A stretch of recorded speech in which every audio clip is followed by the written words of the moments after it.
Welcome back to Flipped Out, friends, family, and fans. Today we are going to go over an article by Mike Rogers at bleedingfool.com. It is called Tweets from the Trench, a 2018 tweets retrospective. We hope you enjoy this article review, and please remember to like and subscribe, comment down below so we'll know what you're flipped out about.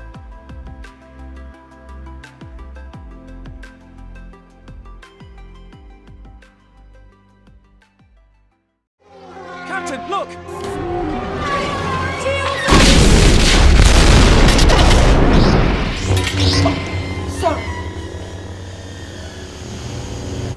Throughout 2018, the Twitter feeds filled up with a vile smell, the likes of which have only been experienced in the trenches of war. The extreme left raised their shields and prepared for the onslaught offensive from the middle and right. Then they waited, manning their keyboards with the 1,000-yard stare until their eyes were bloodshot and weary. Then finally one tweet comes in, and then another, and then 10 more. But this was no offensive.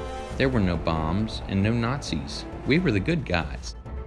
Like a group of children that strayed onto the battlefield only to be handed a gun and told, "Life sucks, now fight." We found our childhoods ruined by a Johnson. Shot fire! Said someone with purple hair, and the left unleashed. We didn't ask to be called Nazis, and we didn't ask for this fight, and we certainly didn't fire first.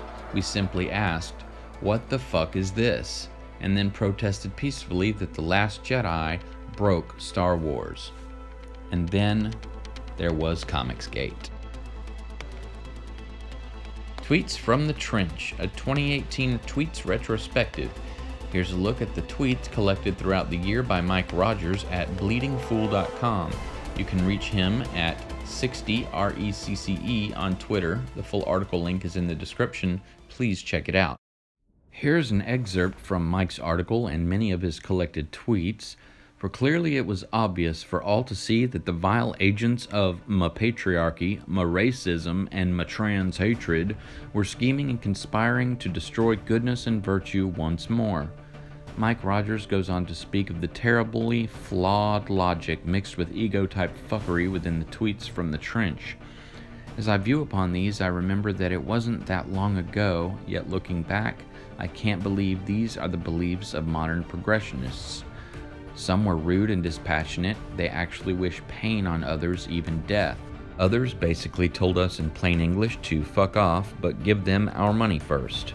One from Aaron Dono states, just in case anyone was unclear, I'm for the punching of Jeremy Hambley. Speaking of Jeremy from the Quartering on YouTube that attended Gen Con 2018 and was physically assaulted for his belief system and politics. What kind of idiot goes around promoting hurt and violence on others and tries to justify it by claiming Jeremy's words and opinions made him feel unsafe? I honestly can't help but laugh at these morons, and I hope Jeremy wins his lawsuit. These fools have become the very things they swore to destroy, racist and sexist. Remember when you could complain about bad food? Well, according to SJW flawed logic, you can't do that because you might be a bad consumer. What? These ridiculous tweets, sometimes paired with our favorite memes, are presented here in Mike Rogers' article. He's got tweets covering the absurdity from Pablo Hidalgo, Chuck Wendig, and even Mark Wade and Comicsgate. The now infamous NPC memes make an appearance, and I can't help but be filled with joy at how pissed it made the extreme left. Man, they got red-faced. Today we'll be discussing a new flag. We would like to thank the Democratic Student Union for burning our previous flag, because we all know the American flag is a symbol of hatred and white oppression.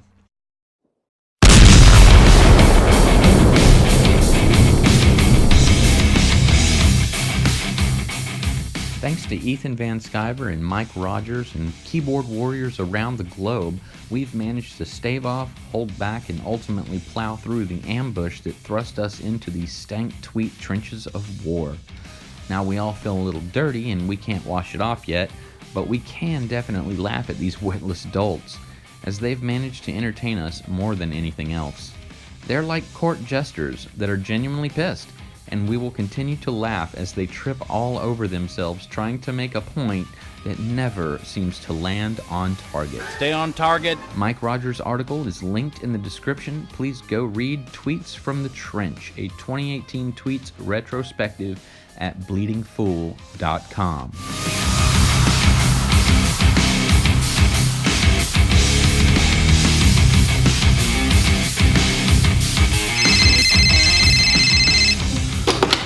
Testiclit residence, Vince speaking. Oh, hello, sir. This is Ron with Fortune Credit Services. How are you today? Loser says, okay, sir, Okay, sir. Are you aware that you have a credit score of 300? 300! I know!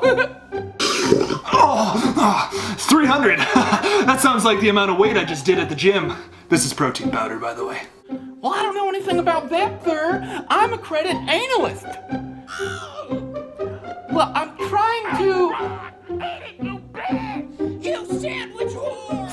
Skip, I think he's gonna buy me a sandwich. Hang in there, Ron. Listen, Robert, you're talking to the guy who just used the new Apple measuring app to calculate the length of my penis. Let's just say I'm working at Subway because I'm about to give you a foot long... Oh, boom!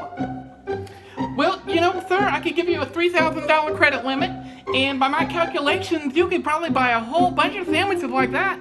I happen to like cheese and ham and chicken. Hello? I think that'd be pretty good, eh? I think so. Well, based on my current calculations, I could buy you about 12,064 foot-long sandwiches, you piece of shit! Oh, take that! You just got testiclited! Boom! Oh, I wrecked him! Oh, I'm talking to myself. Skip, I think he hung up on us. But you know what he said? He said he's gonna get us 12,064 sandwiches. I love sandwiches! They're the best! You know who else likes sandwiches? George Lucas! We're gonna floss this! We're getting sandwiches, Skip!